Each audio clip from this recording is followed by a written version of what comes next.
Le silence de la terre était la seule compagnie de Caleb Blackwood. C'était un silence qui habitait le bleu infini du ciel du Montana et se déposait comme de la poussière sur les planches usées de sa cabane solitaire. À 38 ans, Caleb bougeait avec parcimonie. L'économie délibérée d'un homme qui a appris qu'aucun mouvement ne doit être gaspillé. Son visage était une carte de sa vie, sculptée par le soleil et le vent. Ses yeux reflétaient une douleur silencieuse, aussi vaste et vide que la prairie qui s'étendait à perte de vue depuis son porche.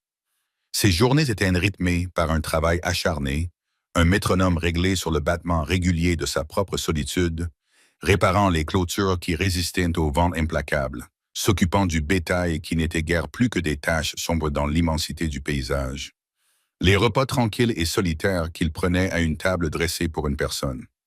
Le ranch était son héritage et sa prison, un témoignage tentaculaire d'une vie qu'il avait autrefois prévu de remplir de rire et de bruit. Désormais, il ne faisait que refléter le vide qui l'habitait. Les souvenirs étaient partout, petits fantômes tapis dans les recoins de sa vie. Sur la cheminée en pierre, au-dessus du manteau en bois brut, trônait un cheval à bascule en bois, dont la peinture avait été usée par de petites mains impatientes. Sa tête était penchée sur le côté, figée dans un moment de jeu que le temps refusait d'effacer. Le regard de Caleb s'y attardait parfois pendant une seconde avant qu'il ne détourne les yeux, les muscles de sa mâchoire se crispant. Dehors, sur une colline balayée par le vent qui surplombait la vallée, 3 simples croix en bois se dressaient contre le ciel. L'une était pour son père une croix haute et robuste. À côté, il y en avait 2 plus petites. Il ne se permettait jamais de les regarder longtemps. Le souvenir de la fièvre qui avait balayé sa maison 7 ans auparavant était une blessure qui avait cicatrisé, mais qui n'avait jamais vraiment guéri, ne lui laissant rien d'autre que le silence et la terre. Et la terre était une compagne redoutable. C'était un endroit d'une beauté rude et impitoyable. Le vent était une présence constante, une force abrasive qui dépouillait les plaines en hiver et les desséchait en été. Il murmurait à travers les hautes herbes de la prairie, un son semblable à 1000 secrets révélés à la fois. Le ciel était un tyran capable d'apporter un soleil brûlant, des orages violents et soudains, ou une couche de neige si épaisse et si lourde qu'elle pouvait ensevelir le monde. Survivre ici, c'était être dans un état de lutte constant, une bataille quotidienne menée contre les éléments, contre les prédateurs, contre le poids écrasant de l'isolement. Pourtant, dans la lumière dorée de l'aube ou le violet profond du crépuscule, lorsque les montagnes lointaines semblaient s'élever comme des promesses déchiquetées, il y avait dans tout cela une magnificence brute qui captivait l'homme, une beauté aussi brutale qu'époustouflante. Dans ce monde de survie austère et de chagrin silencieux, une nouvelle présence arriva. Elle s'appelait Alara, et elle descendit de la diligence matinale dans la rue principale poussiéreuse de la Rédemption, un seul val usé à la main. La ville n'était guère plus qu'une poignée de bâtiments en bois blottis les uns contre les autres, dans l'immensité des plaines, un magasin, un saloon, une forge et une église dont les clochers semblaient s'efforcer d'atteindre un ciel qui semblait incroyablement lointain. Ara avait près de 30 ans et un visage que l'on aurait pu qualifier de beau sans la profonde méfiance qui se lisait dans ses yeux. C'était un regard qui tenait le monde à distance, un bouclier contre toute intrusion. Elle se déplaçait avec une détermination tranquille, ne recherchant ni amitié ni accueil, mais simplement du travail. Elle le trouva à la boutique où le propriétaire, M. Henderson, un homme plus intéressé par l'argent que par le caractère, l'embaucha pour raccommoder des vêtements et aider à remplir les étagères. Son arrivée fut comme une pierre jetée dans l'étang encore peu profond de la société de rédemption. Une femme seule, sans mari, sans famille et sans histoire qu'elle était prête à partager, était une anomalie, et les anomalies suscitaient de la suspicion. Les chuchotements commencèrent presque immédiatement, glissant des bancs de l'église aux tables du saloon. Les femmes de la ville, menées par l'épouse perspicace du pasteur, la regardèrent avec une désapprobation non dissimulée. Elles remarquèrent sa robe simple mais bien coupée, sa démarche gracieuse et sa mâchoire résolue. Elles ne voyaient pas une femme en quête d'un refuge, mais un mystère à résoudre, et très probablement à condamner. Les hommes la regardaient aussi, certains avec une curiosité grossière, d'autres avec la même suspicion que leurs femmes. Les spéculations étaient cruelles et imaginatives, la dépeignant comme une femme de mœurs légères, une fugitive, quelqu'un avec un passé honteux qu'elle essayait de fuir. Elle semblait ne pas s'en apercevoir, ou peut-être était-elle simplement trop habituée à l'ignorer. Elle faisait son travail, ne parlait que lorsqu'on lui adressait la parole, et se retirait chaque soir dans la petite chambre spartiate qu'elle louait au-dessus du magasin, sa solitude aussi complète que celle de Caleb Blackwoods. Caleb croisa son chemin pour la première fois quelques semaines après son arrivée. Il se rendit en ville pour s'approvisionner, son rituel mensuel, une pause nécessaire dans la monotonie de la vie au ranch. Le magasin était rempli des odeurs familières du cuir, du café et des produits secs. Il la vit derrière le comptoir, mesurant soigneusement une longueur de tissu de calicot pour un client. Il se tint près des barils de clous et de farine, attendant son tour et écoutant le murmure des conversations autour de lui. Il entendit Mme Peterson chuchoter à son ami à propos de la nouvelle venue, sa voix empreinte d'une pitié moralisatrice. Il vit comment M. Henderson observait Ara. Il plissa les yeux, comme s'il s'attendait à ce qu'elle mette une bobine de fil dans sa poche. Quand son tour vint, il s'avança et posa sa liste sur le comptoir. Ara leva les yeux et, l'espace d'un instant, leurs regards se croisèrent. Il vit au-delà de la carapace qu'elle avait érigée comme un rempart et entrevit quelque chose au plus profond d'elle. Une profonde et lasse tristesse qu'il reconnut avec un sursaut. C'était la même tristesse qui le regardait en retour dans son propre reflet lors des nuits sombres et solitaires. L'échange fut bref et professionnel. Il lut sa liste. Farine, sel, café, cartouches. Elle rassembla les articles sans un mot, d'un geste rapide et efficace. Elle calcula le prix, d'une voix basse et posée. Il paya en pièces, leurs doigts s'effleurant un instant fugace lorsqu'il prit sa monnaie. Il vit un léger tremblement dans sa main avant qu'elle ne la retire. Il souleva son chapeau, un geste de politesse bien ancré, et elle lui répondit par un petit signe de tête presque imperceptible. Alors qu'il emportait ses provisions, il entendit les chuchotements reprendre derrière lui, mais il garda le silence. La femme aux yeux tristes resta dans ses pensées plus longtemps qu'il ne l'aurait souhaité pendant le long trajet de retour vers son ranch désert. Une semaine plus tard, le temps changea avec une fureur soudaine et violente qui prit même les colons les plus aguerris par surprise. Le ciel, qui était d'un bleu clair et limpide le matin, prit la couleur d'un étain terne à midi. Le vent se mit à hurler, un son grave et lugubre qui s'intensifia rapidement jusqu'à devenir un sifflement terrifiant. Puis la neige commença à tomber, non pas en flocons légers, mais en un épais rideau aveuglant qui effaça l'horizon et transforma le monde en un tourbillon blanc.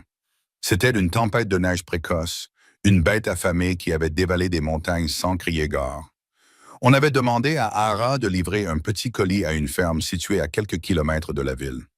Elle avait loué un petit chariot et un vieux cheval fatigué, désireuse de prouver son utilité. La tempête la surprit sur le chemin du retour, à des kilomètres de la relative sécurité de la rédemption. La route disparut sous la neige qui s'accumulait rapidement. Le cheval, paniqué par le vent et le froid, trébucha et tomba, cassant un essieu du chariot. Ara fut projetée dans une congère, le vent lui coupant le souffle. Elle se remit péniblement debout, son manteau fin offrant peu de protection contre le froid mordant. Désorientée et tremblante, elle essaya de mener le cheval, mais l'animal refusait d'avancer. Le froid était physique, un engourdissement rampant qui commençait dans ses doigts et ses orteils et se propageait vers l'intérieur, ralentissant ses pensées, atténuant sa peur jusqu'à la résignation et l'épuisement. Elle se blottit contre le côté du chariot inutilisable, la neige s'accumulant autour d'elle, le monde se dissolvant dans un blanc hostile et sans relief. Caleb se trouvait à l'extrémité de sa propriété, vérifiant la clôture nord. C'était une tâche qu'il entreprenait chaque fois qu'une tempête menaçait, afin de s'assurer que son bétail ne s'égarerait pas et ne périrait pas. Il était sur le chemin du retour vers la cabane.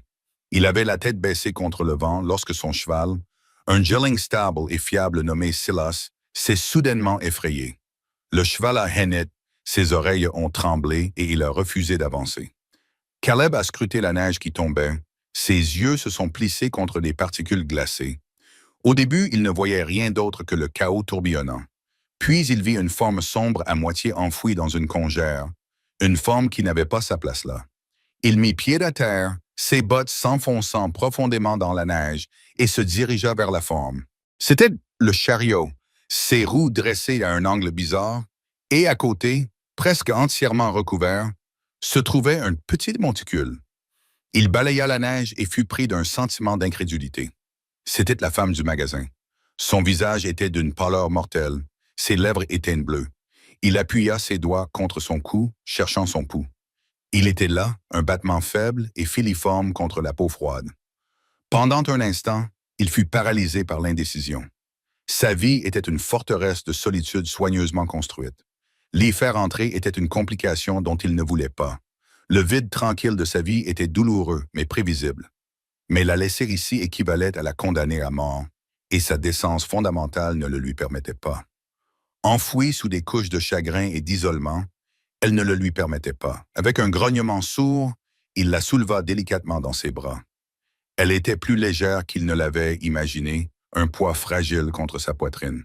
Il la porta jusqu'à son cheval, monta en selle et l'installa devant lui, l'enveloppant du mieux qu'il pouvait dans son propre manteau épais. Il fit faire demi-tour à Silus vers la maison, le vent hurlant dans son dos, la femme inconsciente, présence étrange et déconcertante dans son monde solitaire. Les premières heures dans la cabane ne furent remplies que par le rugissement de la tempête de neige à l'extérieur et le crépitement du feu qu'il avait allumé dans la cheminée. Il l'allongea sur le lit de camp dans le coin, la couvrant de couvertures épaisses en laine. Il s'efforça de lui redonner de la chaleur, lui frottant les mains et les pieds jusqu'à ce que la couleur revienne. Il réussit à lui faire boire un peu de bouillon chaud. Bien qu'elle ne semblait pas se réveiller, elle était prisonnière d'un état délirant, marmonnant des mots dans une langue qu'il ne reconnaissait pas, le corps secoué de frissons. En s'occupant d'elle, il fut contraint à une intimité qu'il n'avait pas connue depuis 7 ans. Il nettoya délicatement une coupure superficielle à sa main, une écorchure due à sa chute. Lorsque ses doigts calieux touchèrent sa peau, elle sursauta violemment dans son sommeil, laissant échapper un petit cri terrifié. Il retira sa main comme s'il s'était brûlé, même si elle était inconsciente. Elle avait peur. Il comprit alors que sa peur n'était pas due à la tempête ou au froid, mais à lui, à son contact. Il comprit les limites. Il recula, s'assit dans son fauteuil usé près du feu et veilla en silence. Il respectait son intimité, mais il ne pouvait s'empêcher de remarquer les détails. Ses vêtements étaient simples mais propres, raccommodés à plusieurs endroits avec des poinces de couture soignées, presque invisibles. Ses mains, bien que froides et écorchées, n'étaient pas celles d'une femme habituée au repos. Elle avait des callosités sur les paumes, signe d'un travail pénible. Il ne trouva aucun effet personnel sur elle, rien qui permette de l'identifier au-delà du visage dont il se souvenait au magasin. Elle était une page blanche, une femme sortie de nulle part pour se retrouver au cœur d'une tempête de neige. Pendant 2 jours, la tempête fit rage, les enfermant ensemble dans le petit espace chaud de la cabane. Elle passait par intermittence d'un état de conscience fiévreux à un état de somnolence. Pendant ce temps, il devint son aide-soignant malgré lui. Il s'asseyait à son chevet, changeait les compresses froides sur son front, écoutait les cauchemars fragmentés qui la faisaient crier dans son sommeil. Il se déplaçait dans sa petite maison, l'espace familier lui semblant soudain encombré, ses routines solitaires perturbées. Il préparait ses repas simples et laissait un bol de bouillon ou de ragoût sur la petite table à côté de son lit, puis se retirait de son côté de la pièce pour manger. Il la regardait dormir, la méfiance ayant disparu de son visage. Remplacé par une vulnérabilité brute, il voyait les fines rides de fatigue autour de ses yeux et la tension qui semblait ne jamais quitter sa mâchoire, même dans son sommeil. Il se demandait quel genre de vie pouvait donner un tel regard à une personne. Il constatait sa compétence lorsque, pendant un bref moment de lucidité, elle remarquait une déchirure dans la manche d'une de ses chemises de travail suspendues près du feu, ses mains, bien que toujours faibles, bougeant avec une aisance acquise par l'habitude alors qu'elle lui demandait son kit de couture. Il la regarda fasciné, tandis qu'elle recousait habilement la déchirure avec de petits points réguliers, totalement concentrés. Dans ce simple geste domestique, il vit une force tranquille. À son tour, elle commença à l'observer. Dans ces moments de lucidité, elle le regardait depuis son lit de camp, ses yeux le suivant tandis qu'il se déplaçait dans la cabane. Elle voyait la façon dont il attisait le feu, ses mouvements sûrs et réguliers. Elle voyait la profonde solitude de l'endroit, la tasse unique suspendue à un crochet, la Bible usée sur la table de chevet, la façon dont il se tenait parfois à la fenêtre et regardait la furie blanche de la tempête. Ses épaules s'affaissaient sous un poids qu'elle commençait à reconnaître. Ils ne partageaient pas leurs histoires. Ils ne parlaient pas du passé, mais dans le silence imposé par la cabane assiégée par la tempête, ils commencèrent à se voir l'un l'autre. Ils étaient deux survivants, chacun abandonné sur sa propre île de douleur. Et pendant un bref instant, la tempête avait construit un fragile pont entre eux. Le matin du troisième jour, le monde à l'extérieur de la cabane était transformé. Le vent était tombé et un silence absolu s'était installé. La neige avait cessé de tomber et le soleil perçait à travers les nuages, projetant une lumière brillante, presque aveuglante, sur le paysage d'un blanc immaculé. La tempête était terminée. Caleb se prépara à la ramener en ville. Il attela son cheval au petit traîneau qu'il utilisait en hiver. Ses patins glissaient silencieusement sur la neige profonde. Ara était plus forte maintenant. La fièvre était tombée, ses joues avaient retrouvé leur couleur. Elle était vêtue de ses propres vêtements secs. Son sang-froid était redevenu un mur soigneusement construit. Le silence entre eux était différent maintenant. Pas tendu, mais rempli de non-dits. Alors qu'ils se tenaient près de la porte, prêts à partir, ils eurent leur première vraie conversation. « Les vents de Chinook vont souffler après une tempête comme celle-ci, dit-il d'une voix rauque à force de ne pas parler. La neige va fondre rapidement. Cela pourrait causer des problèmes pour le bétail dans la vallée en contrebas. » Elle regarda la vaste étendue blanche, le regard lointain. « Je n'ai jamais vu autant de neige. C'est une terre difficile, répondit-il, les yeux fixés sur les montagnes lointaines. Pourtant, elle vous donne juste assez pour survivre, mais elle vous rappelle toujours qu'elle peut tout emporter en un instant. » Elle se tourna alors vers lui et la garde dans ses yeux vacilla. Pendant une seconde, il vit la femme derrière le bouclier, celle qui comprenait ce que signifiait se faire tout prendre. Une compréhension fragile et tacite passa entre eux, une reconnaissance qui n'avait pas besoin de mots. « Merci, dit-elle d'une voix à peine audible. Vous m'avez sauvé la vie. » Il se contenta d'acquiescer, ce geste valant mieux qu'une douzaine de phrases. Il l'aida à monter dans le traîneau et ils firent le voyage du retour en silence. Le seul bruit était le doux glissement des patins sur la neige. Il s'arrêta à la lisière de la ville, ne voulant pas s'exposer aux inévitables commérages que susciterait son arrivée avec elle. Elle descendit, serrant son manteau fin autour d'elle. Elle se retourna une dernière fois pour le regarder, puis s'éloigna dans la rue qui commençait tout juste à s'animer. Caleb la regarda s'éloigner, silhouette solitaire sur la neige d'un blanc éclatant. Il la suivit du regard jusqu'à ce qu'elle disparaisse à l'intérieur du magasin. Puis il fit demi-tour avec son cheval et son traîneau et reprit le chemin par lequel il était venu. Les traces qu'ils avaient laissées étaient les seules marques sur ce paysage autrement parfait. Alors qu'il chevauchait, le silence de la terre s'installa à nouveau autour de lui. Mais cette fois-ci, il semblait différent. Il semblait plus vif, plus froid et plus profond qu'auparavant. L'isolement de son ranch, autrefois un réconfort familier, lui semblait désormais être une cage. La fragile trêve qu'Elora avait trouvée dans la rédemption s'était brisée aussi vite qu'une plaque de glace au dégel. La ville, autrefois un lieu de neutralité prudente, était devenue un paysage d'hostilité ouverte. Les chuchotements qui l'avaient suivi dans la rue principale semblaient désormais s'accrocher à elle comme des bûches, acérés et persistants. Ce changement était alimenté par les Halts, une famille dont la richesse, issue d'un petit élevage bovin prospère, s'était traduite par un sentiment inébranlable d'autorité morale sur la ville. Martha Holt, une femme dont la piété était aussi rigide et amidonnée que son col du dimanche, voyait en Ara une dangereuse perturbation de l'ordre social fragile de la ville. Une femme sans attache et sans passé discernable, elle était un fil lâche. Et Madame Holt était une tisserande qui ne pouvait tolérer la moindre imperfection dans sa tapisserie. Elle commença sa campagne subtilement, par un mot ici et un regard désapprobateur là. Elle parla à M. Henderson de l'importance de la réputation, du type de clientèle qu'un commerce respectable devait attirer. Les autres femmes de la ville, désireuses de rester dans les bonnes grâces de Holtz, suivirent son exemple. Ara se retrouva ignorée au comptoir, ses salutations accueillies par un silence de plomb. De petites cruautés devinrent quotidiennes. Un rouleau de tissu qu'elle venait de ranger soigneusement était accidentellement renversé par terre. Un travail de couture qu'elle avait terminé lui était renvoyé. Elle supportait avec une résignation stoïque les plaintes concernant un point que personne ne pouvait trouver, ce que les femmes de la ville interprétaient comme de l'arrogance. Elle faisait son travail, gardait les yeux baissés et se renfermait davantage sur elle-même. Mais son endurance silencieuse ne semblait que les provoquer davantage. Le coup de grâce fut porté un mardi. Un petit médaillon en argent qui manquait à Hall et qu'il admirait. Un nouvel article.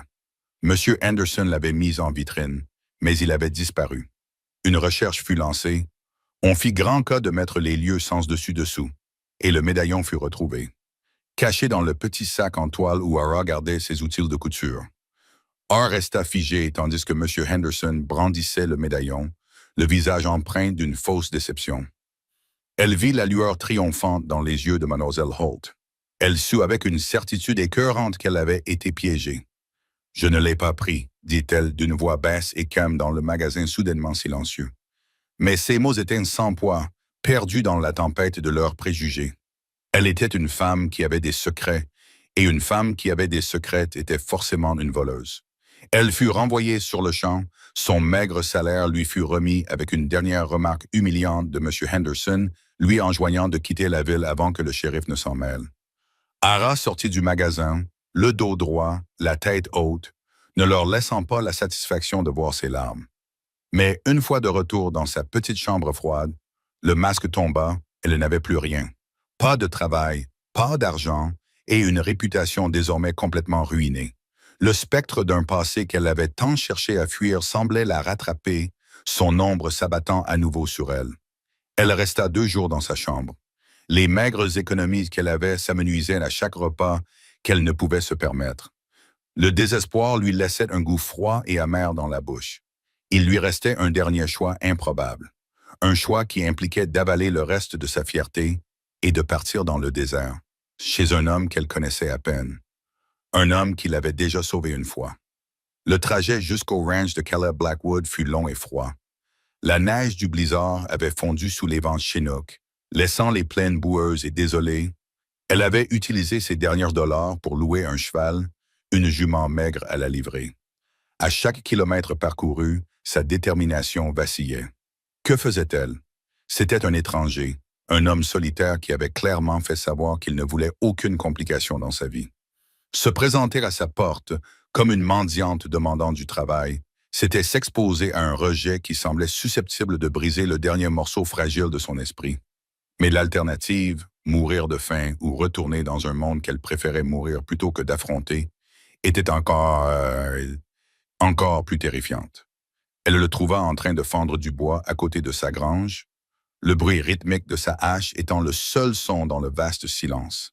Il s'arrêta lorsqu'il la vit approcher, son corps s'immobilisant, la hache tenue mollement dans une main.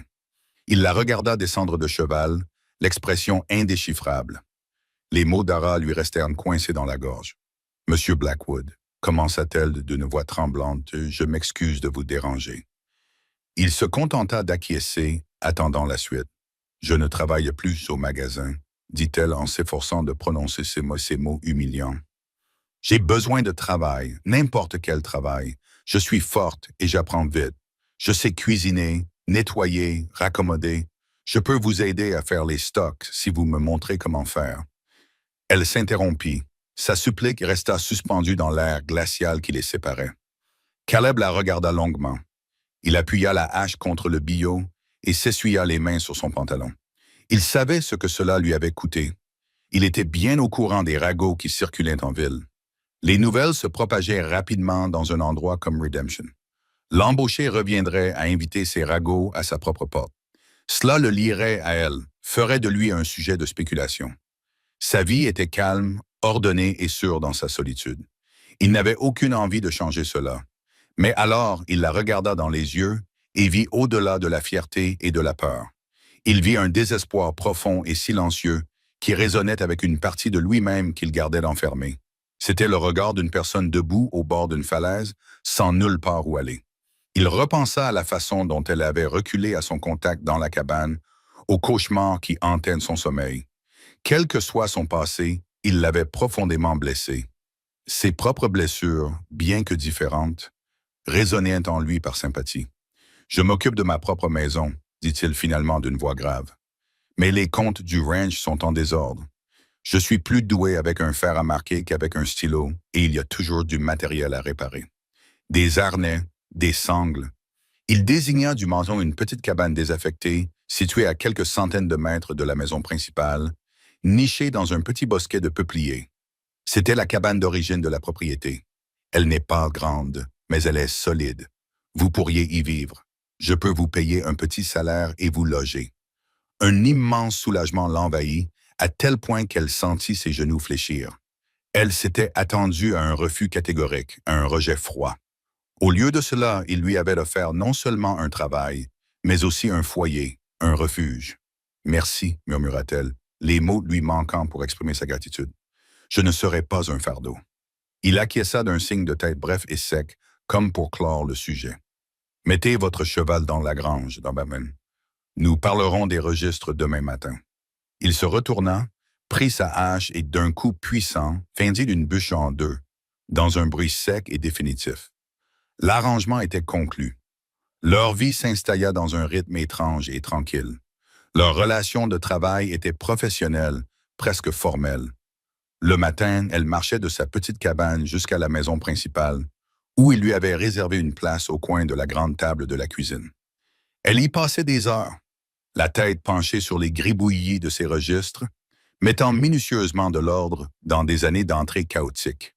L'après-midi, elle travaillait dans la grange, où l'odeur du cuir et du foin était réconfortante, ses doigts agiles réparant une sangle cassée ou polissant une selle jusqu'à ce qu'elle brille. Il travaillait pendant de longues heures dans un silence confortable, un silence qui n'était pas vide, mais rempli d'une compréhension mutuelle. Ils étaient deux personnes qui avaient appris à vivre dans leur propre tête et ils respectaient cela chez l'autre. Leur conversation était brève, ponctuée par la nécessité. Les fleurs se font rares. Le poteau de clôture du pâturage ouest est lâche. On dirait qu'il va encore neiger. Mais dans les espaces entre les mots, une lente familiarité commençait à s'installer. Caleb l'observait de loin pendant qu'elle travaillait.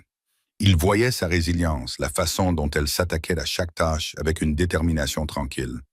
Il remarquait sa douceur avec les animaux. Un poulain timide qui fuyait tout le monde venait se frotter contre sa main. Les chats de la grange se faufilaient entre ses jambes en ronronnant. Il voyait en elle une douceur que le monde avait tenté de détruire. Parfois, lorsqu'il rentrait du froid, il trouvait une cafetière sur le feu, une offrande silencieuse. Il ne le reconnaissait jamais, mais une douce chaleur envahissait alors sa poitrine, une sensation qu'il n'avait pas éprouvée depuis des années.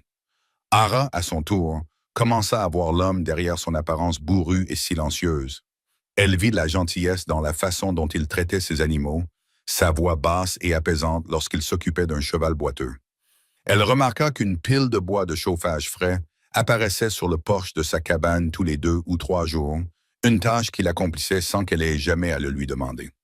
Un soir, elle le vit debout sur la colline balayée par le vent, regardant les 3 croix de bois, son chapeau dans les mains, les épaules larges affaissées. Dans son immobilité, elle vit un chagrin aussi profond que le sien, et elle ressentit un lien si intense qu'il la surprit. Une nuit, le fragile équilibre de leur monde fut brisé. L'hiver était rude, et les loups qui parcouraient les hautes terres étaient devenus désespérés et audacieux. Leur hurlement était une allergie nocturne à leur faim. Caleb entendit les premiers signes de trouble, un faible et frénétique saignement provenant du troupeau de moutons qu'il gardait dans un pâturage près du ruisseau. Il attrapa son fusil et une lanterne et se précipita hors de la cabane dans la nuit glaciale éclairée par la lune. La scène qui s'offrit à lui était chaotique. Des formes sombres et élancées se déplaçaient parmi le troupeau paniqué, leurs yeux brillants comme des braises malveillantes à la lumière de la lanterne. Il tira un coup de feu en l'air. Le bruit du fusil résonna dans la vallée. Les loups se dispersèrent un instant, mais ne s'enfuirent pas. Ils étaient trop affamés, trop déterminés. Une lumière apparut à la fenêtre de la cabane de Lara. Un instant plus tard, elle courait vers lui, un lourd châle jeté sur sa chemise de nuit. « Qu'y a-t-il » cria-t-elle, la voix aiguë d'inquiétude. « Des loups » grogna-t-il en rechargeant son arme. « Prends la lanterne, essaie de conduire les moutons vers l'enclos principal, vas-y. » Il n'y avait pas de temps pour la peur. Tous deux attrapèrent une deuxième lanterne dans la grange et, la tenant haut, coururent vers le troupeau terrifié, leurs voix se joignant pour effrayer les prédateurs. Ils travaillèrent ensemble dans l'obscurité glaciale, formant une équipe étrange et désespérée. Ils tiraient, et dans le flash du fusil, elle voyait les mâchoires hargneuses d'un loup. Puis elle courait, agitant sa lanterne, poussant les moutons stupides et paniqués vers la sécurité de l'enclos clôturé. C'est au milieu de ce chaos que cela s'est produit. Aveuglé par la terreur, et s'est enfui, percutant Ahara et la faisant trébucher en arrière. Pour retrouver son équilibre, elle a tendu la main, son bras frottant violemment contre le bord irrégulier d'un poteau de clôture fendu. Elle a ressenti une douleur aiguë et brûlante, mais l'a ignorée. Elle était entièrement concentrée sur la lutte à mort qui se déroulait autour d'elle. Finalement, après ce qui lui sembla une éternité, le dernier mouton fut mis en sécurité dans l'enclos. Caleb tira un dernier coup de feu et les loups restèrent. Leur raid ayant échoué, ils se fondirent dans l'obscurité. Le silence qui s'installa était assourdissant, seulement rompu par leur respiration saccadée et les piétinements nerveux des moutons.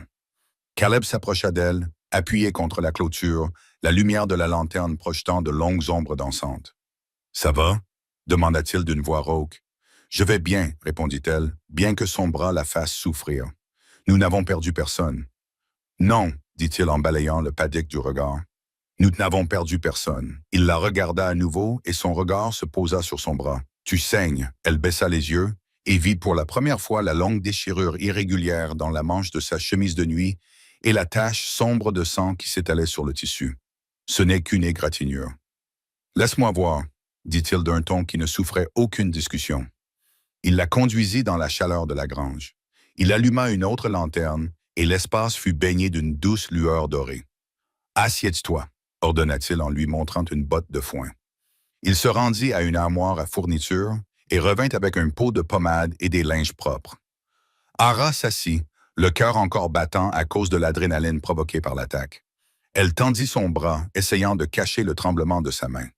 Il prit doucement son bras, avec une délicatesse surprenante, et remonta le tissu déchiré de sa manche pour mieux voir la blessure, puis il se figea. La coupure causée par la clôture était rouge et enflammée, une ligne de douleur fraîche sur sa peau, mais c'était ce qui se trouvait en dessous, ce que révélait la manche déchirée, qui lui coupa le souffle. Là, sur la chair tendre de son bras, se trouvait une cicatrice. Ce n'était pas une cicatrice causée par un accident. Elle était ancienne, la peau était relevée et plissée, une marque irrégulière et laide qui avait été délibérément brûlée sur elle. C'était une marque. À la lumière constante et impitoyable de la lanterne, il pouvait en distinguer la forme, une lettre S stylisée entrelacée avec un C. Le rancher regarda et resta sans voix. L'air dans la grange devint lourd et étouffant. Le symbole était gravé non seulement dans sa peau, mais aussi dans sa mémoire. Il l'avait déjà vu, des années auparavant, sculpté dans le poteau d'un portail d'une ferme incendiée. C'était la marque de Silas Cain, un nom que les honnêtes gens de la région ne prononçaient qu'à voix basse, synonyme d'ambition impitoyable, de cruauté et de meurtre. Cain était un accapareur de terre, un homme qui prenait ce qu'il voulait et détruisait quiconque se dressait sur son chemin. Il avait disparu il y a des années, chassé du territoire. Du moins, c'est ce que racontait l'histoire. Après un dernier crime brutal, un fermier nommé Miller et sa jeune femme avaient été assassinés pour leurs droits sur la terre et l'eau. Le rapport officiel signé par un marshal territorial était clair. La ferme avait été réduite en cendres. Il n'y avait aucun survivant. Caleb fixait la marque sur le bras d'Allar et une prise de conscience froide et écœurante l'envahit. Le monde semblait basculer sur son axe. Il ne regardait pas une étrangère, une femme au passé mystérieux. Il regardait un fantôme. Il regardait la femme que tout le monde croyait morte dans les flammes avec son mari. Ahara observa son visage. Elle vit la couleur le quitter. Elle vit la façon dont ses yeux étaient fixés sur sa cicatrice avec une expression d'horreur stupéfaite. Elle sentit une honte glaciale familière envahir ses veines. Il était dégoûté. Il était repoussé par la triste vérité qu'elle représentait, la marque de sa ruine. Elle commença à retirer son bras, un sanglot lui serrant la gorge, tout son corps rigide d'humiliation. Elle savait que cela arriverait. Elle savait que personne ne pourrait regarder sa honte sans tressaillir. Mais la réaction de Caleb n'était pas celle à laquelle elle s'attendait. Il ne lâcha pas son bras. Ses doigts, qui s'étaient relâchés sous le choc, se resserrèrent très légèrement. Un geste qui n'était pas contraignant, mais rassurant. Il regarda la marque, puis son visage, puis la terreur et la honte dans ses yeux. Il vit ses doigts tremblants essayer de prendre l'aiguille et le fil qu'elle avait ramassé pour recoudre sa propre blessure. Il ne dit pas un mot. Il ne pouvait pas. Quel mot aurait-il pu trouver? Au lieu de cela, il prit doucement, prudemment la retirer de ses doigts tremblants. Son toucher était différent à présent. La distance professionnelle avait disparu, remplacée par quelque chose de complètement différent.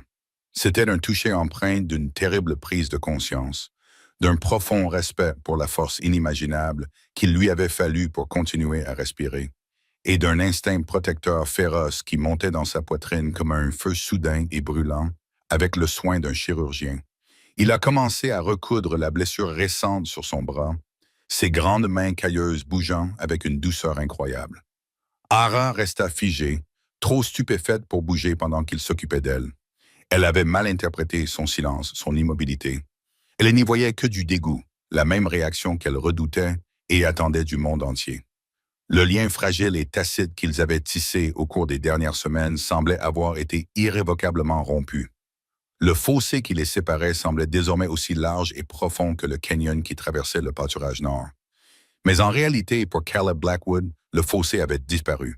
En un instant terrible et silencieux, toute la perception qu'il avait d'elle avait été brisée et reconstruite. Il comprenait enfin sa peur, sa méfiance, sa recherche désespérée et obsédante de l'anonymat. Elle n'était pas une femme avec un secret honteux. Elle était une survivante d'une tragédie indicible. Et dans la grange silencieuse éclairée par une lanterne, un serment tacite prit racine dans son âme.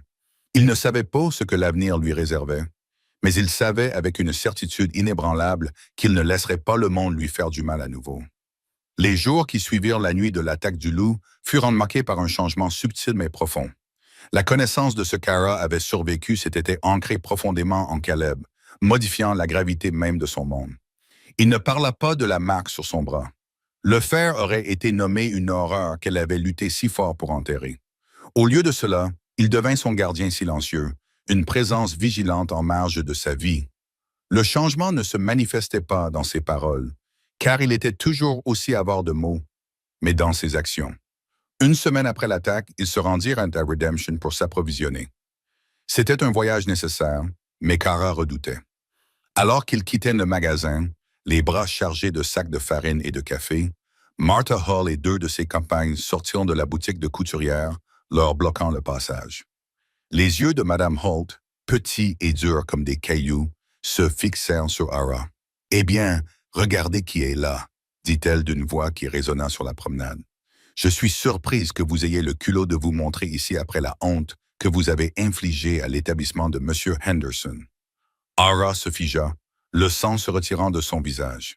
Elle sentit la honte suffocante familière monter dans sa gorge. Elle s'attendait à ce que Caleb continue d'avancer, fasse semblant de ne pas avoir entendu, prenne ses distances avec elle comme l'aurait fait tout homme sensé. Au lieu de cela, il s'arrêta. Il ne dit pas un mot.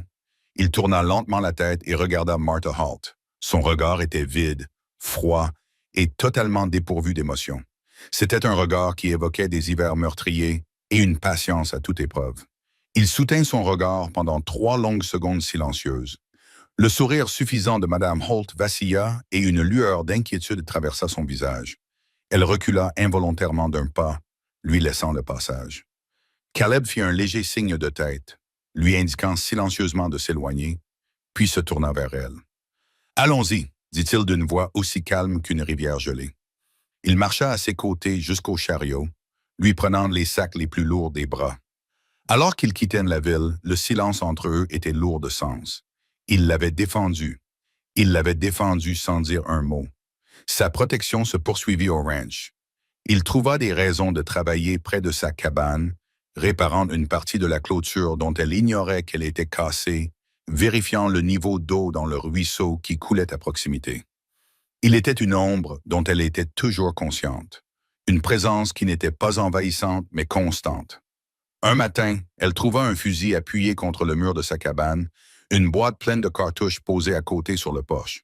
Elle regarda vers la maison principale et le vit qui l'observait depuis sa porte.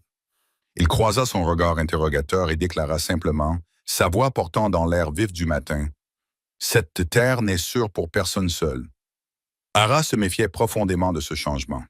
Son expérience avec les hommes avait été une éducation amère à la trahison et à l'abandon. Elle avait appris que la gentillesse était souvent un masque pour autre chose, une monnaie utilisée pour acheter une dette qu'elle serait plus tard contrainte de payer. Elle ne comprenait pas les motivations de Caleb.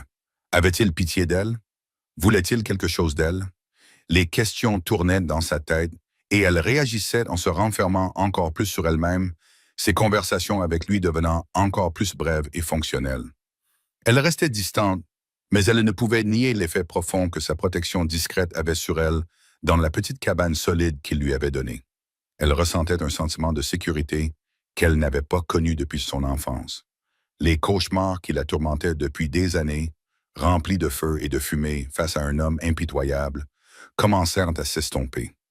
Les nuits n'étaient plus un territoire de terreur qu'elle devait survivre. Elle se mit à dormir jusqu'à l'aube, se réveillant non pas au son frénétique de son propre cœur, mais au doux chant des oiseaux dans les peupliers devant sa fenêtre. Sa présence que son esprit redoutait était devenue une bombe pour son âme blessée.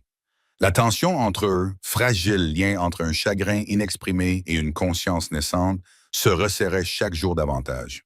Elle ne reposait pas sur de grandes déclarations, mais sur de petits moments tranquilles qui avaient le poids de conversations entières.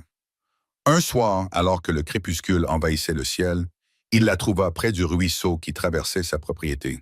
Elle était assise sur un rocher lisse et plat, lui tournant le dos, les épaules secouées de sanglots silencieux.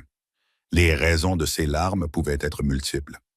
Le souvenir d'une vie volée, la cruauté de la ville, le simple poids écrasant de sa solitude. Caleb ne lui demanda pas. Il savait que certaines peines étaient trop profondes pour être exprimées. Il ne se dirigea pas vers elle, mais vers un autre rocher situé à quelques mètres de là, et s'assit. Il ne parla pas. Il se contenta d'être présent à ses côtés. Sa présence solide et constante était un témoignage silencieux qu'elle n'était pas seule dans son chagrin. Il était une encre dans la mer agitée de ses souvenirs. Il resta assis avec elle tandis que le ciel passait du violet à un noir velouté parsemé d'étoiles. Alors que les bruits de la journée laissaient place au chant des grillons et au ululement d'un hibou, lorsque ses larmes se calmèrent enfin et que ses épaules s'immobilisèrent, il se leva, s'approcha d'elle et lui tendit sans un mot son mouchoir propre et plié. Elle le prit, ses doigts effleurant les siens, et murmura un merci si doux qu'il le sentit plus qu'il ne l'entendit. Un autre jour, ils se rendirent à l'extrémité du ranch pour réparer une partie de la clôture endommagée par un éboulement. Le ciel était clair lorsqu'ils partirent, mais le temps dans les hautes terres était capricieux. Des nuages sombres s'accumulèrent au-dessus des montagnes à une vitesse et une froideur étonnantes. Une pluie battante se mit à tomber. Ils étaient à des kilomètres de la maison principale et furent trempés en quelques minutes. « Il y a une vieille cabane au-delà de cette crête » cria Caleb pour couvrir le bruit de la pluie. « Nous pouvons attendre là-bas. » La cabane était une minuscule structure d'une seule pièce, à peine plus qu'un tas de rondins avec un toit, mais elle était sèche. Ils attachèrent les chevaux sous un petit auvent et se blottirent à l'intérieur. L'espace était si petit que leurs épaules se touchaient presque. Le froid leur avait transpercé les os. Caleb réussit à allumer un petit feu fumant dans la cheminée en pierre délabrée. Ils s'assirent sur le sol en terre battue, épaule contre épaule, partageant une couverture provenant de sa selle, regardant la pluie fouetter la seule vitre sale. La proximité forcée, la chaleur partagée et l'isolement causé par la tempête créèrent une intimité émotionnelle bouleversante. Le silence dans la petite cabane était différent du silence confortable de leur travail. Il était chargé, lourd de toutes les choses qu'ils n'avaient jamais dites. C'est Caleb qui a finalement brisé le silence. Elle s'appelait Sarah, dit-il d'une voix basse et rauque, le regard fixé sur les flammes qui luttaient pour rester allumées. « Ma femme » s'étouffa Ara. Il n'avait jamais parlé de sa famille. Et nous avions un fils, Jacob. Il avait le sourire de sa mère. Une expression douloureuse traversa le visage de Caleb, un chagrin profond et brut qu'il avait caché au monde. La fièvre les emporta tous les deux la même semaine. Jacob partit le premier. Sarah tint bon 2 jours de plus. Je ne pouvais rien faire. Rien. Il se tut, la confession suspendue dans l'air, crue et douloureuse. Il lui avait donné un morceau de son cœur brisé, une offrande de confiance qui était à la fois un fardeau et un cadeau. Ara ressentit un besoin puissant de le réconforter, mais elle ne savait pas comment. Au lieu de cela, elle lui offrit en retour un petit morceau d'elle-même, sans danger. « Mon père », commença-t-elle d'une voix à peine audible. « Il m'emmenait me promener dans les prairies derrière notre maison. Il m'a appris le nom de toutes les fleurs sauvages, les castillejas, les campanulés, les dahers sauvages. » Un léger sourire triste effleura ses lèvres. Il disait que si l'on connaissait le nom d'une chose, on ne pouvait jamais vraiment la perdre. C'était une petite marque de confiance, un souvenir d'avant que sa vie ne soit bouleversée, mais pour eux, dans cette petite cabane battue par la pluie, c'était monumental. Ils n'étaient plus seulement un éleveur et son employé. Ils étaient deux personnes qui avaient regardé dans l'abîme de la perte et s'étaient montré leurs cicatrices. Au cours des semaines qui suivirent, Caleb se mit à se rendre plus souvent dans des villes lointaines, prétextant son commerce de bétail. Il se rendait à Miles City, ou même plus au nord, dans des endroits où les hommes se rassemblaient et échangeaient des histoires comme de la monnaie, dans des saloons poussiéreux et des magasins généraux tranquilles. Il posait discrètement des questions, d'un air désinvolte, dissimulant ses interrogations sous des discussions sur les prix des terres et les restes de bétail. Il s'enquit de Slosskine. Il apprit que la version officielle était un mensonge, une histoire inventée par un shérif acheté et payé. Kane n'avait pas été chassé du territoire.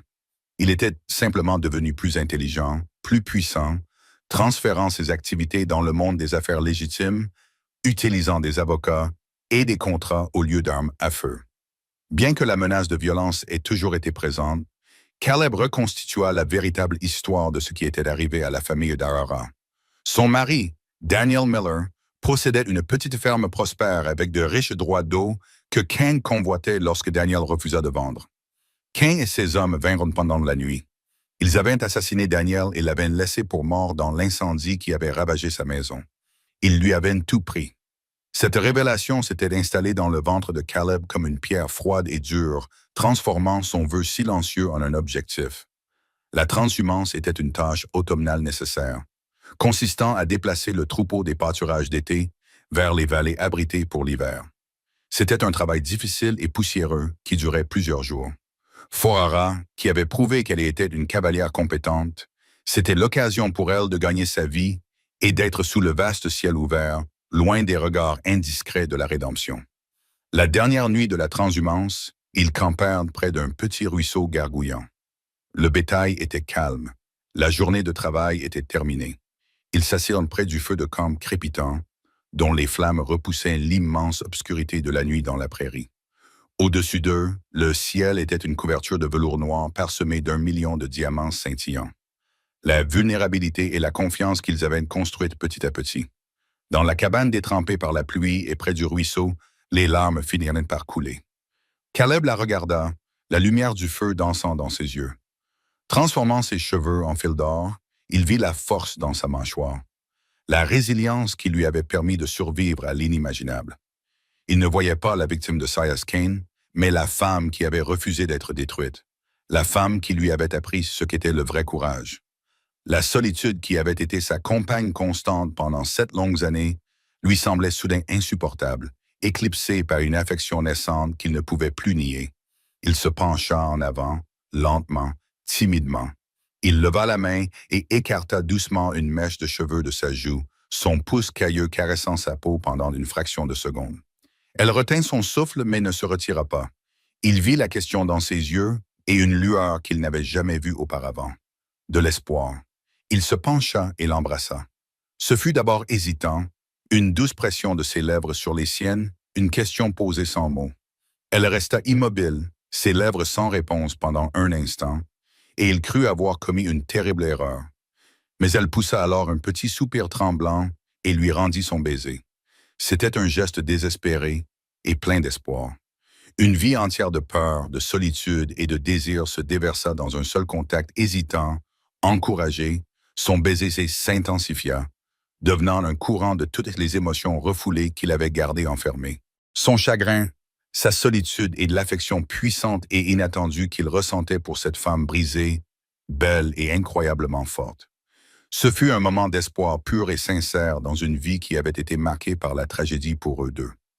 Sous le regard vaste et indifférent des étoiles, à la chaleur d'un petit feu temporaire, deux âmes solitaires trouvèrent une lueur d'espoir l'une dans l'autre. Une promesse que la survie n'était pas la fin de l'histoire, mais peut-être seulement le début. L'espoir fragile, né sous un ciel étoilé, était aussi éphémère qu'un lever de soleil dans le désert. C'était une chaleur que Caleb et lui avaient rapportée avec eux après avoir conduit le bétail. Une lueur calme et timide qui illuminait les recoins de leur vie solitaire. Pendant quelques semaines, une apparence de paix s'installa sur le ranch. Ils travaillèrent en côte à côte. Le silence entre eux était désormais rempli d'une intimité confortable. Le souvenir de leur baiser était une présence constante et tacite. Mais l'Ouest était un endroit qui avait peu de patience pour la paix. Et le serpent qu'ils croyaient disparu depuis longtemps était sur le point de se dérouler au cœur de leur monde. Le changement arriva sous forme de rédemption, non pas avec le bruit des sabots et les coupes de feu, mais avec la progression silencieuse et inexorable de trois nouveaux wagons étincelants. Un groupe d'hommes en costume de ville et bottes cirées monta sur la passerelle poussiéreuse, leur présence aussi étrangère qu'une locomotive à vapeur dans un pâturage pour chevaux. C'étaient des géomètres avec leurs trépieds et leurs chaînes et des agents avec leurs mallettes en cuir et leurs sourires confiants. Ils parlaient de l'avenir, d'une nouvelle société de promotion immobilière, d'un embranchement ferroviaire et de la prospérité qu'il apporterait à la vallée.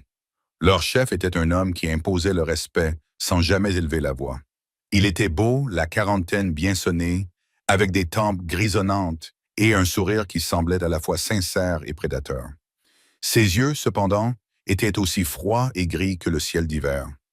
Sans aucune trace de la chaleur que promettait son sourire, il se présenta au conseil municipal et aux marchands ambulants sous le nom de M. Silas Kane. Il n'était pas revenu en tant que hors-la-loi de légende, mais en tant que capitaine d'industrie légitime, ses crimes passés ayant été effacés par l'argent et le temps. Il était enveloppé d'une aura de respectabilité et était venu revendiquer la vallée qu'il avait toujours considérée comme sienne. Ara était en ville ce jour-là, un voyage rare qu'elle avait fait seule. Elle ressentait une confiance nouvelle, une légèreté dans ses pas qu'elle n'avait pas connue depuis des années. Elle se tenait devant le magasin, indécise devant une bobine de fil. Lorsqu'elle l'aperçut, il se trouvait de l'autre côté de la rue, en train de parler avec le maire, la posture détendue, les gestes amples. Pendant un instant, son esprit ne l'enregistra pas. C'était un étranger, juste un des nouveaux venus. Puis il tourna la tête, et le soleil de l'après-midi éclaira son visage sous un angle précis, et le monde s'arrêta. C'était lui, plus âgé, plus raffiné, mais c'était le même homme que celui de ses cauchemars, avec les mêmes yeux froids, la même ligne cruelle à la bouche que son sourire ne parvenait jamais tout à fait à cacher. La bobine de fil glissa de ses doigts engourdis et roula dans la poussière. Les bruits de la ville, le cliquetis du marteau du forgeron, le grondement d'un chariot qui passait, le murmure des conversations, tout s'estompa en un rugissement assourdissant dans ses oreilles. Elle était paralysée. Un lapin pris dans le regard d'un serpent. Chaque cellule de son corps hurlait, un cri silencieux et primitif de pure terreur. Tous les progrès qu'elle avait accomplis, les nuits qu'elle avait passées sans peur, la fragile confiance qu'elle avait établie avec Caleb, tout cela volait en éclats. Le passé n'était pas le passé. Il était là, debout dans la rue ensoleillée de la Rédemption, vêtu d'un beau costume et arborant un sourire charmant. Sa paralysie prit fin et un seul instinct prit le dessus, la fuite. Elle se retourna et courut. Elle ne se soucia pas du cheval et de la calèche qu'elle avait conduit en ville. Elle courut à pied hors de la ville et sur la longue route poussiéreuse qui menait au ranch, le cœur battant contre ses côtes comme un oiseau pris au piège. Elle ne sentait pas les cailloux sous ses chaussures fines ni le soleil qui lui brûlait le crâne. Elle ne voyait que son visage, ne ressentait que l'étreinte glaciale de la terreur. Elle pensait avoir échappé pour toujours. Caleb était dans la grange en train de réparer un harnais lorsqu'il la vit courir sur la route. Il n'avait jamais vu personne courir avec une panique aussi frénétique et irrationnelle. Il laissa tomber le harnais et alla à sa rencontre alors qu'elle trébuchait dans la cour. Le souffle court, entre deux sanglots douloureux. Il tendit la main vers elle, mais elle recula, les yeux écarquillés d'une horreur si profonde qu'il en eut des frissons dans le dos. Elle ne semblait pas le voir, et elle courut devant lui jusqu'à sa petite cabane et claqua la porte. Il la suivit, le cœur battant à tout rompre, envahi par une froide terreur. Il poussa la porte et la trouva dans un état de chaos frénétique. Elle jetait ses maigres possessions, une robe de rechange, une brosse, un petit livre, dans un sac en toile. Ses mouvements étaient saccadés, désordonnés, son visage était un masque d'horreur pure et sans mélange. « Ara !» dit-il d'une voix aiguë. « Qu'y a-t-il? Que s'est-il passé? » Elle leva les yeux vers lui, mais son regard le traversait, voyant autre chose, quelque chose qu'elle seule pouvait voir. « S'il te plaît, pas encore, » supplia-t-elle, la voix brisée, se transformant en un murmure désespéré et implorant. « Tu ne comprends pas. Nous devons partir. Il va tout détruire. Il va te détruire. » Les mots du titre de l'histoire qu'il essayait de reconstituer dans son esprit avaient enfin été prononcés, et ils étaient 1000 fois plus terribles qu'il n'aurait pu l'imaginer. Sa confusion se transforma en une certitude soudaine et écœurante. Qui, Ara? Qui est en ville? Cain? Elle souffla, le nom comme un poison sur ses lèvres. Silas Cain. Le nom résonna dans la cabane silencieuse comme un coup physique. Une boule de colère froide et dure se forma dans l'estomac de Caleb. Une rage si pure et si profonde qu'elle était presque apaisante. Le diable était donc revenu à la maison. Il traversa la pièce en 2 longues enjambées et prit doucement mais fermement ses mains, mettant fin à leurs préparatifs frénétiques. Il la serra contre sa poitrine, sentant les violents tremblements qui secouaient son corps. « Tu ne vas nulle part », lui dit-il d'une voix basse et ferme, empreinte d'une détermination absolue. Il prit son visage entre ses mains, la forçant à le regarder dans les yeux. « C'est ici chez toi. Tu m'entends? C'est ici chez toi. Je ne le laisserai pas te toucher. » Il faisait une promesse non seulement à elle, mais aussi aux fantômes de son propre passé, à la mémoire de la famille qu'il n'avait pas su protéger. Cette fois-ci, ce serait différent. Silas Cain ne la reconnut pas tout de suite. Dans ses souvenirs, elle était une adolescente maigrelette et terrifiée. La femme qui vivait désormais dans le ranch de Caleb Blackwood lui était étrangère. Pour l'instant, il se concentrait uniquement sur les affaires. Ses géomètres avaient cartographié toute la vallée et leurs conclusions confirmaient ce qu'il savait déjà. Le ranch Blackwood était la clé. Il possédait les terres les plus fertiles, le bois de la meilleure qualité et, surtout, il contrôlait la principale source d'eau de toute la région. Pour contrôler la vallée, il devait contrôler le ranch Blackwood. Il commença sa campagne d'intimidation avec la subtilité d'une araignée tissant sa toile. Il n'arriva pas avec des hommes armés. Au lieu de cela, un avocat poli et bien habillé se présenta à la porte de Caleb avec une pile de documents officiels. Les papiers faisaient état d'un litige concernant la limite sud, citant un levé topographique inconnu datant de plusieurs décennies qui, s'il s'avérait valide, céderait la principale source d'eau de Caleb à la Société de développement de Cain. Il s'agissait d'une fiction juridique, d'une invention destinée à le saigner à blanc avec les frais de justice et les honoraires d'avocat.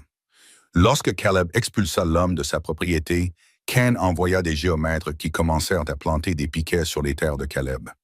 Leur présence était une provocation constante et silencieuse, et ses agents en ville lui adressaient des menaces voilées, des avertissements amicaux sur les dangers de faire obstacle au progrès, des allusions à la facilité avec laquelle des accidents pouvaient se produire dans une région aussi sauvage. La ville de la Rédemption, désespérée d'obtenir la prospérité promise par Silas Cain, se retourna contre Caleb avec un pragmatisme rapide et brutal. Les murmures qui visaient autrefois alors l'incluaient désormais lui aussi. C'était un imbécile têtu, un obstacle. Martha Holt dénonça haut et fort son égoïsme, du fait qu'il privait toute la vallée d'un avenir prospère pour ses propres raisons égoïstes. Les préjugés s'étendaient désormais à eux deux. Ils étaient rejetés, isolés. Le forgeron se trouva soudain trop occupé pour ferrer les chevaux de Caleb. Les prix pratiqués par M. Henderson pour leur fourniture doublèrent mystérieusement. Ils étaient complètement seuls, à la dérive dans un océan d'hostilité. Leurs seuls alliés étaient quelques vieux rancheurs têtus qui avaient connu le père de Caleb et qui partageait sa méfiance envers les hommes de la ville aux beaux discours. Le plus fidèle d'entre eux était Jedediah Mills, un vieil homme nerveux et vieux grincheux doté d'un sens aigu de la loyauté et d'une haine profonde pour les tyrans. Cain est un serpent à sonnette dans un beau manteau, avait dit Jed à Caleb, en crachant un jet de jus de tabac dans la poussière. Ne lui tourne pas le dos. La pression extérieure, la menace constante n'ont pas brisé Caleb et Arahara. Elles les ont soudés, faisant fondre le reste de leur incertitude. Leur amour, né dans des moments tranquilles et scellé par un simple baiser, n'était plus fragile. Il était devenu leur seule source de force, leur refuge dans la tempête. La peur qui l'avait autrefois fait reculer devant son contact avait été remplacée par un besoin désespéré de la sécurité qu'elle ne trouvait que dans ses bras. Son chagrin, autrefois un fardeau solitaire, était désormais un poids partagé, allégé par sa présence. Leur nouvelle réalité exigeait une nouvelle préparation. Un après-midi, Caleb prit le fusil qu'il lui avait donné et l'emmena dans une clairière tranquille. « Tu dois savoir comment t'en servir, » dit-il d'une voix dénuée d'émotion. Pas seulement le tenir, mais l'utiliser. Il lui apprit à tirer. Les leçons étaient intimes et intenses, une préparation à une guerre qu'il priait pour qu'elle n'ait pas lieu. Il se tenait derrière elle, son grand corps la protégeant, ses mains couvrant les siennes, plus petites, sur la crosse du fusil. Il lui montra comment le caler contre son épaule, comment viser le long du canon, comment appuyer sur la détente sans broncher. Sa poitrine était pressée contre son dos, et sa voix grave murmurait régulièrement à son oreille. « Expire lentement, lui disait-il. Reste immobile, juste une seconde. C'est tout ce qu'il faut. » Le contact physique nécessaire était chargé d'une passion tacite, d'une affirmation désespérée de la vie face à l'obscurité envahissante. Lorsqu'elle tira le premier coup, le recul du fusil la secoua. Il la maintint stable. Quand elle toucha la boîte de conserve qu'il avait placée sur un poteau de clôture éloigné, un petit sourire triomphant effleura ses lèvres, et il ressentit une vague de fierté et une tendresse profonde et douloureuse. Le point de rupture survint une semaine plus tard. Un événement tragique qui renforça leur détermination et balaya toute illusion selon laquelle ce conflit pouvait être réglé par des avocats ou de l'obstination. Jedediah Mills fut retrouvé mort au fond d'un ravin rocheux escarpé à la lisière de sa propriété. Son chariot de ravitaillement était renversé à côté de lui, son contenu éparpillé. Le shérif de la ville, un homme qui s'était montré clairement à la solde de Silas Cain, a conclu à un accident, à un tragique malheur. Il a déclaré « Le vieil homme a dû perdre le contrôle de son attelage. » Mais Caleb et Allah savaient que ce n'était pas le cas. Caleb s'est rendu sur les lieux de l'accident et a vu ce que le shérif avait choisi d'ignorer. Il avait vu les traces de 2 autres chevaux équipés d'un type de fer à cheval que n'utilisait aucun des éleveurs locaux. Il avait vu les profondes entailles artificielles dans la terre, là où le chariot avait été délibérément poussé hors du sentier étroit, et il avait vu l'expression de terreur figée sur le visage de son vieil ami. Ce n'était pas un accident. C'était un message délivré avec une efficacité froide et brutale. Voilà ce qui arrive à ceux qui soutiennent Caleb Blackwood. Cette nuit-là, la lueur d'espoir qu'ils avaient ressentie après leur premier baiser fut complètement éclipsée par la certitude de la violence. Ils s'assirent dans la cabane de Caleb, le silence lourd de chagrin et d'une terrible lucidité naissante. Ara regarda Caleb, les yeux clairs et fixes. La terreur qu'il avait consumée avait disparu, brûlée et remplacée par un cœur d'acier. « Je ne peux plus fuir, dit-elle d'une voix calme mais ferme. J'ai fui une fois et cela n'a servi à rien. Il m'a retrouvé. Si je fuis à nouveau, il fera du mal à quelqu'un d'autre. Il te fera du mal. » Elle comprit enfin qu'elle ne pouvait pas échapper à son passé. Elle devait se retourner et l'affronter, non seulement pour elle-même, mais aussi pour la mémoire de Jed et pour l'homme qui se tenait désormais à ses côtés. Caleb la regarda, impressionné par l'incroyable force qui avait surgi des cendres de sa peur. Il savait qu'elle avait raison. Son propre objectif s'était également cristallisé. Il ne s'agissait plus seulement d'un combat pour défendre ses terres contre un promoteur immobilier cupide. C'était un combat pour la justice. C'était un règlement de compte pour la vie de Jedediah Mills. Et c'était un règlement de compte final attendu depuis longtemps pour ce que Silas Cain avait fait à Alara et à son mari il y a toutes ces années. Il ne pouvait pas se contenter de défendre. Il devait attaquer. Il devait cesser d'être des victimes. Ils devaient devenir ce que Silas King craignait le plus, ceux qui le verraient tomber. La décision de riposter était une déclaration de guerre silencieuse, un serment fait à l'ombre de la tombe récente d'un ami. Mais leur ennemi n'était pas un homme qui s'engageait dans une bataille honorable. Silas Kane préférait observer de loin, tirer les ficelles et regarder son plan étouffer lentement la vie de ses adversaires. Pendant des semaines, il semblait se contenter de laisser la pression de ses poursuites judiciaires et l'ostracisme de la ville faire le travail à sa place. C'était un prédateur patient, intrigué par une proie qui refusait de se soumettre. Il était particulièrement intrigué par la femme qui se tenait aux côtés de Caleb Blackwood. Il l'avait vue en ville le jour où Blackwood avait toisé Martha Hall. Il avait remarqué son attitude rebelle, cette étincelle dans les yeux d'une femme qu'il avait prise pour une autre épouse terne de fermier. Il y avait quelque chose de familier dans la ligne de sa mâchoire, dans le profil de son cou. Il commença à observer le ranch Blackwood à distance, à l'aide d'une longue vue depuis une haute crête qui surplombait la propriété. Un après-midi, il les vit. Caleb et la femme travaillaient ensemble, réparant une partie de la clôture détruite par la dernière tempête. Elle se déplaçait avec une grâce fluide et une force surprenante, tendant des outils à Caleb, tenant les poteaux fermement pendant qu'il les enfonçait dans la terre dure. Le vent souleva ses cheveux, les écartant de son visage, et pendant un long moment, son profil fut parfaitement éclairé. Silas se figea, la longue vue immobile dans sa main. Les années s'évanouirent, et il ne regardait plus une employée du ranch. Il regardait le fantôme d'Abigail Miller. Non, ce n'était pas son nom. Ara, c'était ça, la fille qu'il avait laissée pour morte dans une ferme en feu. Un sourire lent et froid se dessina sur son visage. Ce n'était pas une complication. Ce n'était pas une affaire qu'il n'avait pas réussi à régler. C'était un prix qu'il n'avait pas réussi à réclamer. Cette prise de conscience le remplit d'une excitation prédatrice, d'un frisson bien plus puissant que la simple acquisition d'une terre. Il se souvenait de sa terreur. La façon dont elle s'était battue contre lui, ce souvenir était enivrant. La retrouver ici, vivante et rebelle, aux côtés de l'homme même qui se dressait sur son chemin, c'était un coup du sort si parfait qu'il ne pouvait être qu'une invitation. Il ne se contenterait pas de prendre la terre, il la prendrait elle aussi. Il achèverait ce qu'il avait commencé il y a toutes ces années et la briserait si complètement qu'il ne resterait plus que son empreinte sur son âme. Il savait qu'il devait la séparer de la protection de Blackwood. Il attendit, avec une patience absolue, jusqu'à ce qu'il voie son opportunité.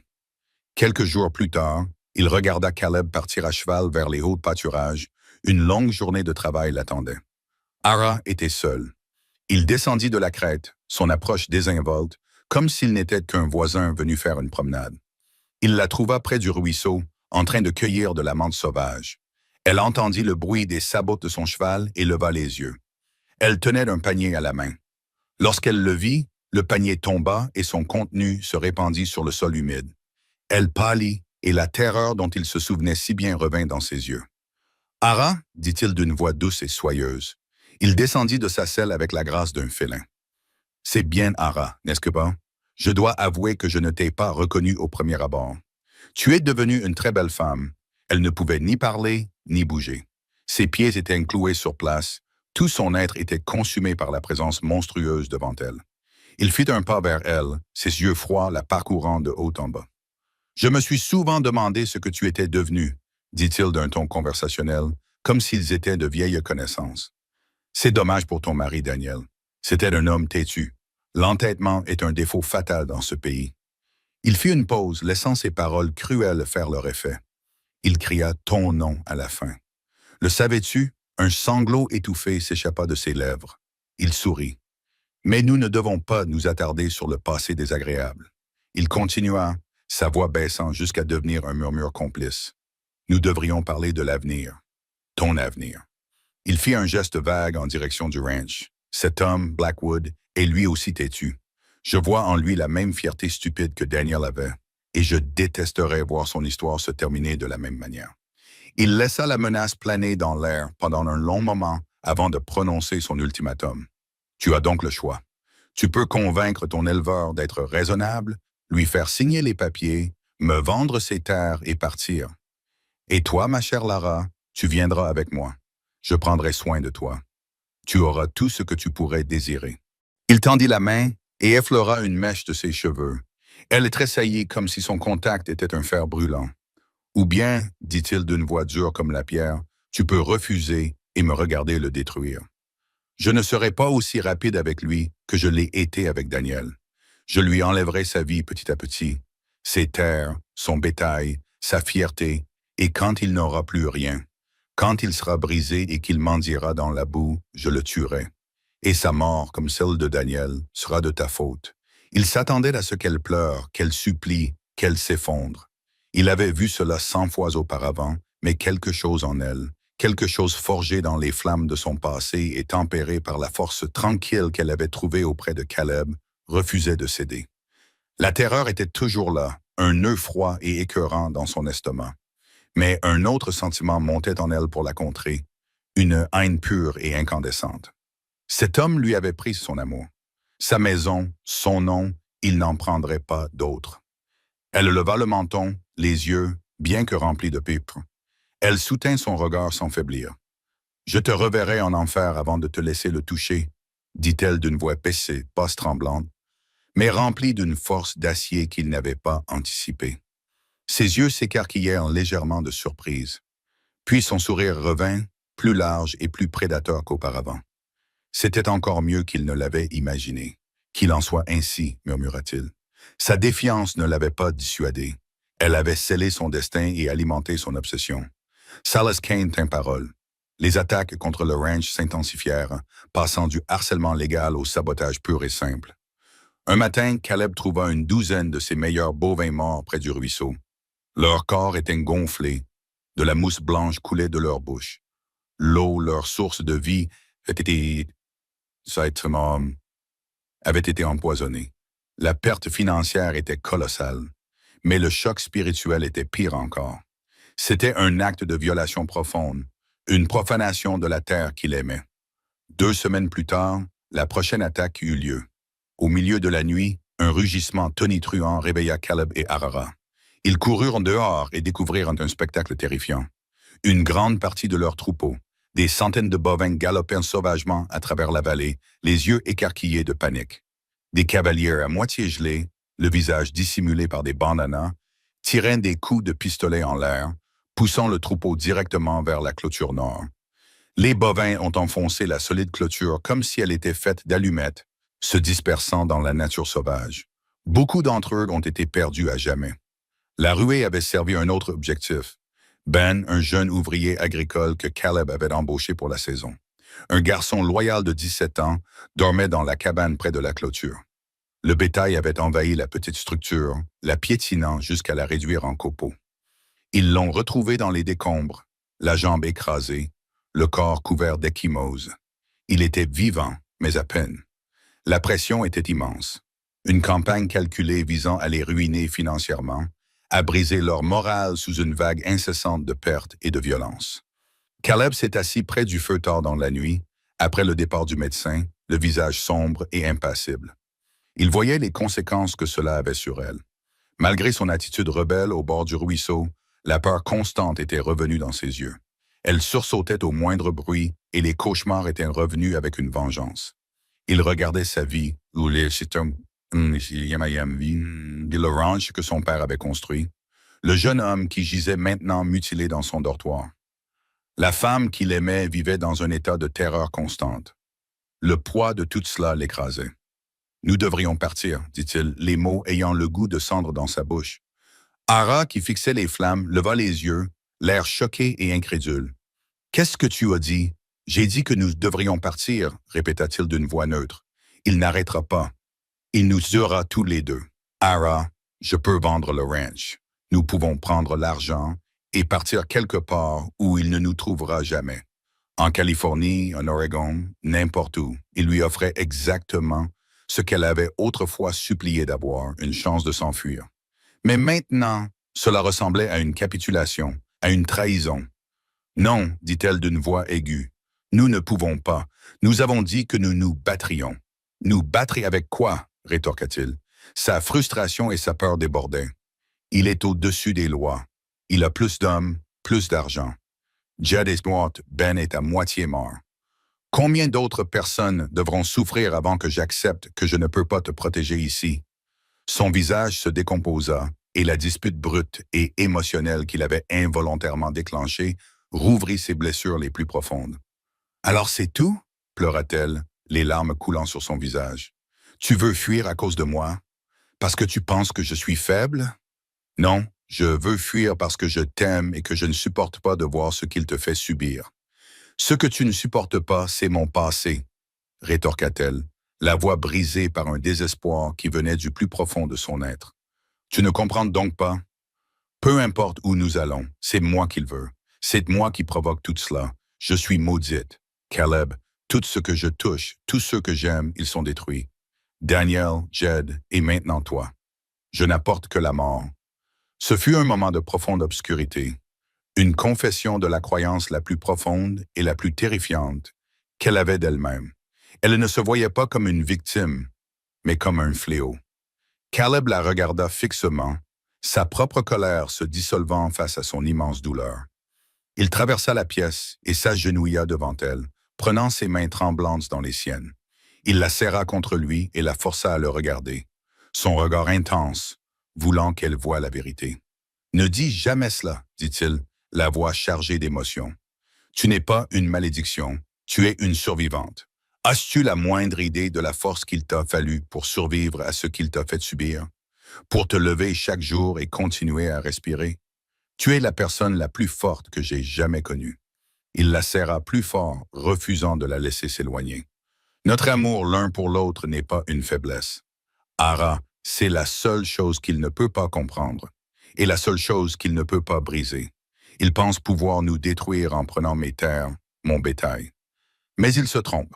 Il se pencha vers elle, son front reposant contre le sien. « Perdre ce ranch n'est rien, murmura-t-il. Te perdre serait la fin de mon monde. » Ces mots étaient une bouée de sauvetage qui la tirait hors de l'abîme de son désespoir. Elle le regarda, vit l'amour féroce et inébranlable dans ses yeux, et elle se permit enfin d'y croire. Elle n'était pas une malédiction. Elle était une survivante, et elle était aimée. Leur amour et leur désir, forgés dans la tragédie et cimentés dans ce moment de désespoir partagé, débordaient. Il la souleva dans ses bras et la porta jusqu'à son lit. Ils firent l'amour pour la première fois, un acte qui était bien plus que physique. Pour Ara, c'était de la reconquête d'un corps qui avait été source de honte et de traumatisme, une redécouverte provocante du plaisir et de la tendresse. Pour Caleb, c'était l'affirmation d'un avenir qu'il n'aurait jamais cru possible face à la mort et à la destruction. Ils choisirent la vie, ils se choisirent l'un l'autre. Leurs corps et leurs âmes s'unirent dans un serment silencieux et puissant. Après cela, ils restèrent allongés dans l'obscurité silencieuse, leurs membres enchevêtrés, la tempête de leurs émotions enfin passée, laissant derrière elles une certitude calme et claire. Ils savaient ce qu'ils devaient faire. Le temps de la défense était révolu. Le temps de réagir à ces attaques était terminé. « Nous devons l'arrêter, murmura-t-elle dans l'obscurité. « Je sais, répondit-il d'une voix grave et assurée à son oreille. Pas seulement pour nous, mais pour tous ceux qu'il a blessés. Ils ne seraient plus les victimes de Sir Luce Kane. Ils causeraient de sa perte. Le résultat de leur décision ne fut pas une vague d'action frénétique, mais une descente dans un calme froid et délibéré. Le feu de leur amour s'était transformé en acier durci par la détermination. Ils savaient qu'ils ne pouvaient pas vaincre Silas Kane par la force. Il avait plus d'hommes et moins de scrupules. Ils savaient qu'ils ne pouvaient pas le vaincre avec la loi. Ils l'avaient acheté comme n'importe quelle autre marchandise. Leurs seules armes étaient celles qu'ils ne pouvaient pas comprendre. Leur connaissance intime de cette terre impitoyable et sa propre cupidité sans fond. Leur plan naquit dans le calme des heures précédant l'aube, esquissé sur la surface poussiéreuse de la table de la cuisine. Caleb connaissait un endroit à l'extrême nord de sa propriété, un canyon étroit et dangereux qu'il appelait la gueule du diable. C'était le cauchemar des géologues, un endroit où les rochers s'effritaient et où les glissements de terrain étaient imprévisibles. Mais ces pierres cartifères avaient toujours laissé entrevoir une lueur d'espoir. C'était l'endroit idéal pour tendre un piège. L'appât serait l'argent. Caleb se rendit à cheval dans une ville située à 80 km à l'est, un endroit où il n'était pas connu et où l'influence de Cain était faible. Il se rendit au bureau du SA avec une pochette en cuir remplie de pierres qu'il avait soigneusement saupoudré d'une petite quantité de poussière d'argent achetée à un prospecteur fatigué. Il fit mine d'être discret, sa conversation à voix basse avec l'essayeur étant juste assez forte pour être entendue par les autres hommes présents dans le bureau. Il repartit avec un document certifié attestant que ces échantillons contenaient une quantité prometteuse d'argent. Il savait que Kane avait des yeux et des oreilles partout. La rumeur d'une découverte d'argent au ranch Blackwood lui parviendrait en quelques jours. C'était un appât si puissant, si parfaitement adapté à l'avarice de Kane qu'il serait incapable d'y résister. L'appât était lancé. La nouvelle se répandit dans tout le territoire comme un feu de prairie, une rumeur chuchotée qui se transforma en rugissement. Caleb Blackwood, cet imbécile têtu, était assis sur une mine d'argent depuis le début. Salos Kane entendit la nouvelle et rit, d'un rire froid et sans humour. C'était la dernière pièce parfaite de son puzzle. Blackwood avait été provocateur, non par orgueil stupide, mais parce qu'il cachait une fortune. Cette prise de conscience scella le sort de Caleb dans l'esprit de Kane.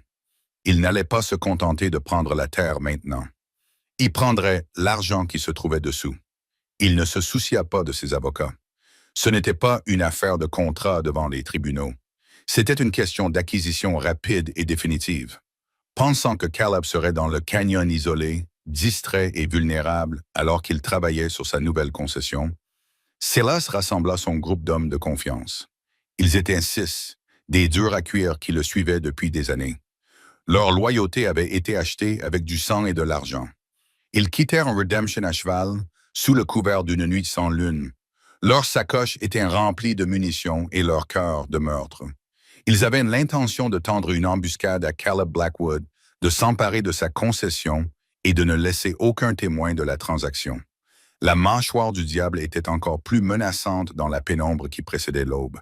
C'était une profonde cicatrice dans la terre, avec des parois rocheuses imposantes qui semblaient se pencher les unes vers les autres, bloquant le ciel. L'air était froid et immobile, et le seul bruit était celui des graviers sous les sabots de leurs chevaux. C'était un endroit qui semblait ancien et hostile, un endroit qui ne tolérait pas les imbéciles. Caleb et Tara étaient déjà là, attendant. Ils avaient passé la dernière journée à se préparer. Tara n'était pas cachée au ranch. Elle jouait un rôle crucial dans le plan. Caleb l'avait conduite sur un sentier escarpé et caché jusqu'à une haute crête qui surplombait l'entrée du canyon. De là, elle avait une vue dégagée sur toute la longueur du passage étroit. Elle était allongée sur un affleurement rocheux plat. Le fusil que Caleb lui avait donné reposait fermement sur un tas de pierres. Le métal froid était un poids rassurant dans ses mains. Elle était terrifiée, mais sa peur était désormais vive et claire, un outil à utiliser et non un poison qui la paralysait. En bas, Caleb était un fantôme dans l'ombre. Il avait utilisé sa connaissance du canyon pour poser ses pièges. Il avait délogé un énorme tas d'éboulis sur la paroi du canyon, maintenu en place par une seule corde épaisse.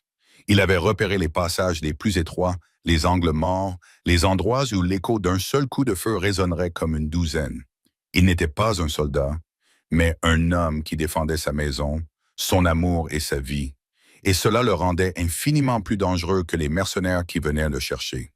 Le combat ne commença pas par un cri glorieux, mais par le bruit sourd et mortel d'une corde qui se rompait.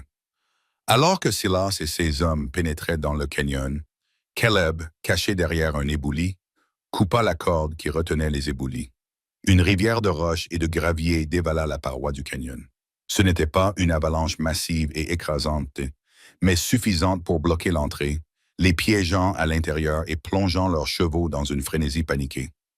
Le canyon fut plongé dans le chaos.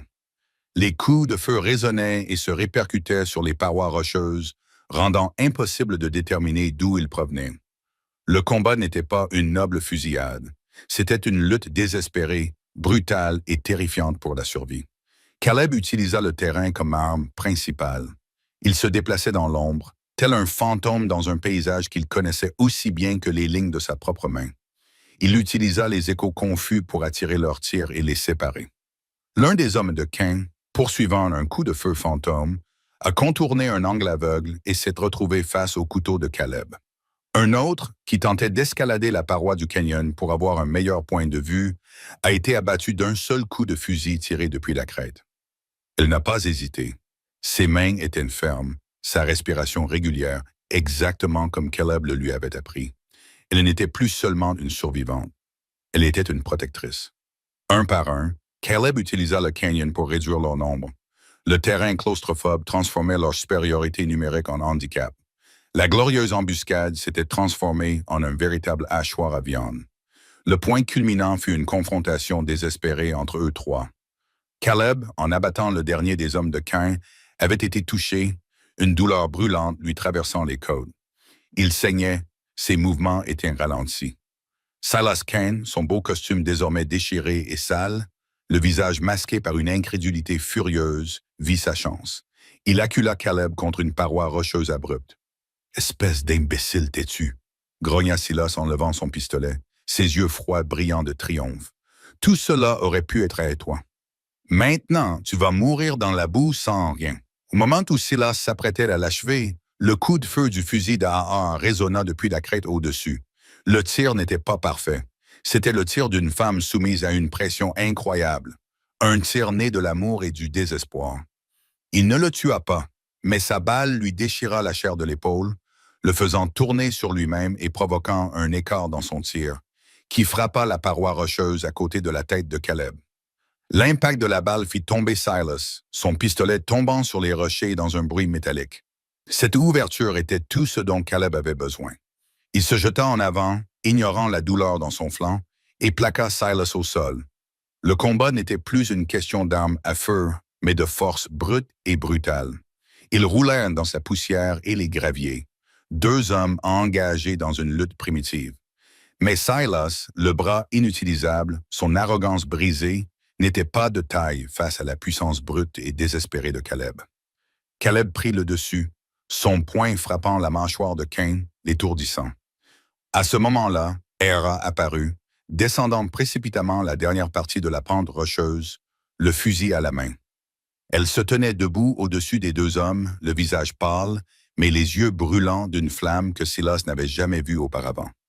Il leva les yeux vers elle depuis le sol, battu et ensanglanté. Et il ne vit pas la jeune fille terrifiée et brisée qu'il avait autrefois maltraitée, mais une femme d'une force immense et terrible, une femme qui avait repris son pouvoir.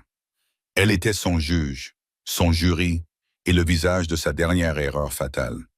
Il se précipita en arrière pour s'éloigner de Caleb, sa main valide cherchant à tâtons son pistolet perdu. Ses yeux étaient hagards, remplis d'une terreur animale naissante.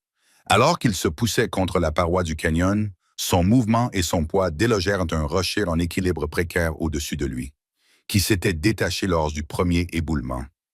Il y eut un faible gémissement, un glissement de pierre, puis le verdict final fut rendu. Il ne vint pas d'une corde de bourreau, ni d'une balle justicière, mais du paysage lui-même, rude et impitoyable.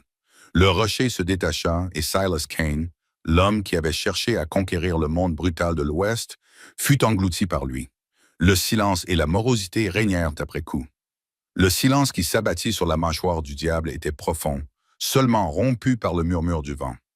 La victoire ne semblait pas triomphante. Elle ressemblait plutôt à la fin d'une longue et douloureuse fièvre. Avec la disparition de Silas Cain et de ses hommes, leur règne de terreur était terminé.